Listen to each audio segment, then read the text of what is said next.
This is Behind Frenemy Lines, a podcast about Israel-Palestine by local journalist David Sheen, that's me.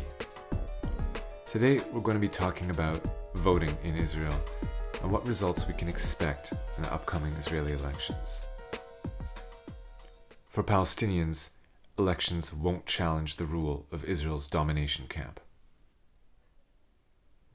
With the resignation of Israeli Defense Minister Avigdor Lieberman earlier this month, speculation mounted over if and when national elections might be called and what results such polls might produce. While it looks like Netanyahu's coalition will remain intact, at least for now, the longevity of his razor-thin coalition is far from guaranteed. Predicting election results is a notoriously ambitious task, all the more so in a country such as Israel, with its own perplexing electoral system. In some ways, voting for the Knesset, the Israeli parliament, is simpler than casting ballots in many other countries, in part because the country is so small, even when counting all the occupied territories, it hardly makes sense to use a district system where MPs represent their local ridings. Instead, voting-age Israeli citizens pick their preferred political party, and as long as that party earns at least 3.25% of all votes cast, they send their proportion of MPs to the national legislature. Since parties with only a modicum of popular support are not weeded out of the running in first-past-the-post local races, as they are in other countries, the 120-seat parliament has always been composed of multiple factions, far more than in the 2 or 3 party systems that most Westerners are accustomed to. This voting format ensures that a wide range of views are represented in the Knesset, but it can also make it complicated for the leader of the largest party to form a majority government. With dozens of parties running for parliament, it's much more difficult for foreigners, especially those who don't understand modern Hebrew, to make head or tail of the Israeli political spectrum. Making matters more complicated, the party's fortunes fluctuate erratically from election to election, shifting the balance of power every few years and making it difficult to predict poll results with any certainty. In other countries, political factions are often graded on a linear scale of left to right, representing the party's perspectives on economic issues. Naturally, financial issues are also of great importance in Israel, but these are superseded by security concerns, issues of war and peace. On this issue, the parties can be assigned to one of the 4 different political camps based on how they would prefer to treat Palestinians in the long run: segregation, integration, domination, and elimination. The segregation or separation camp wants a 2-state solution, a Jewish state of Israel and a Palestinian state alongside it. The integration camp wants one democratic state stretching from the Jordan River to the Mediterranean Sea. The domination camp also wants a 1-state solution for all of historic Palestine, but one in which Jews have more rights than non-Jews, in which they dominate Palestinians. And the elimination camp wants that 1 state to be ultimately ethnically cleansed of Palestinians and other non-Jews. All Israeli political parties can be lumped into one of these 4 camps or 4 sides, and their names can be easily recalled using the acronym formed from the first letter of each of the camps, SIDE. A year ago, in December 2017, a team from Tel Aviv University polled Israeli Jews on the endgame scenario they would prefer to play out vis-a-vis the Palestinians.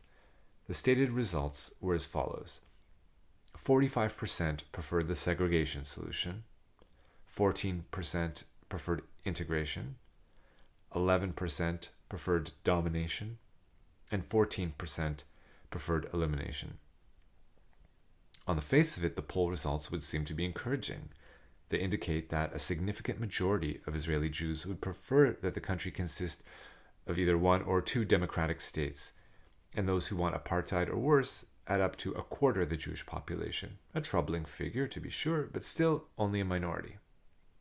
When one reads the poll's fine print, however, things get much murkier.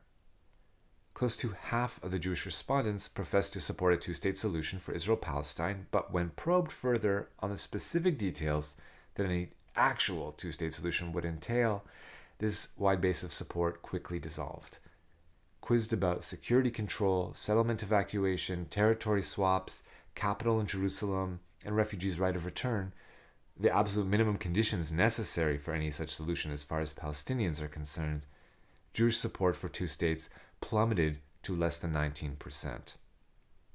Furthermore, when the two-state solution is taken off the table as a possible option, and truth be told, Israeli obstructionism and settlement expansion has likely made any such solution impossible to implement, only a quarter of Israeli Jews say they want the single state that remains to be a democratic one.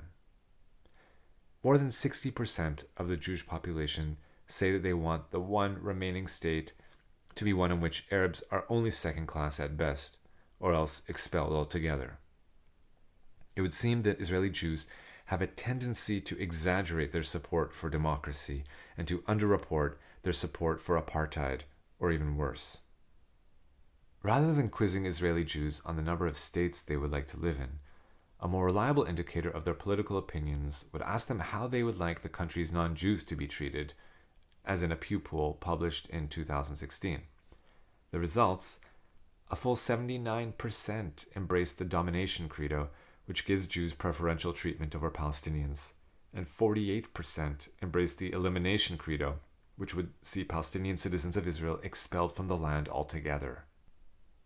This frightening portrait of Israeli society is confirmed by my independent analysis of the results of the 2003, 2006, 2009, 2013, and 2015 elections for the Knesset, all the national polls held since the start of the millennium by political camp instead of by political party.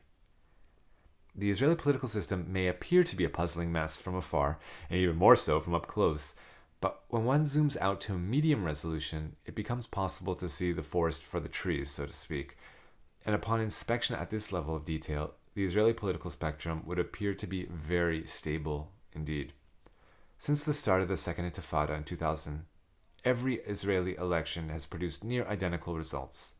The domination camp leads with about 60% of the popular vote, followed by the elimination camp with about 20% of the popular vote. In third place, the integration camp trails with about 10% of the popular vote, and in last place is the segregation camp with no more than 5% of the popular vote. Analyzing the vote by locality turns up similarly skewed ratios. Between elections, some voters shift their loyalties from one party to another, but only rarely from one camp to another. The domination camp consistently wins in between 700 to 800 municipalities.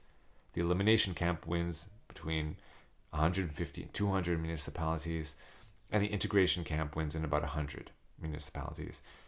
The segregation camp's take dropped from around 50 towns in 2003 to just one little village in the last elections. Barring any last-minute earth-shattering changes in the Middle East, the 2019 elections are expected to produce more of the same. Whether elections are called early, or whether they are held at the last possible date, a full year from now in November 2019, they are highly unlikely to produce results that are significantly different from the current composition of the Knesset. With a consecutive decade as Israeli Prime Minister under his belt, Benjamin Netanyahu will in all probability go on to win a fifth term, and then use that mandate to assemble yet another coalition government from the camps whose agendas he aims to advance: domination and elimination. The future for Palestinians and other non-Jews in the territories under Israeli control continues to look exceedingly grim. For Palestinians, elections won't challenge the rule of Israel's domination camp. Published November 26, 2018 at The New Arab, Al-Arabi Al-Jadid. If you'd like to support the podcast, you can make a donation with PayPal or Patreon. If you want to check out my back catalog of work, go to davidsheen.com. It's davidsheen.com. To get in touch with me, you can email me to d@davidsheen.com. Follow me on Twitter @davidsheen. And it's a brand new podcast, so tell all your friends about it. And I will see you next episode on Behind Frenemy Lines.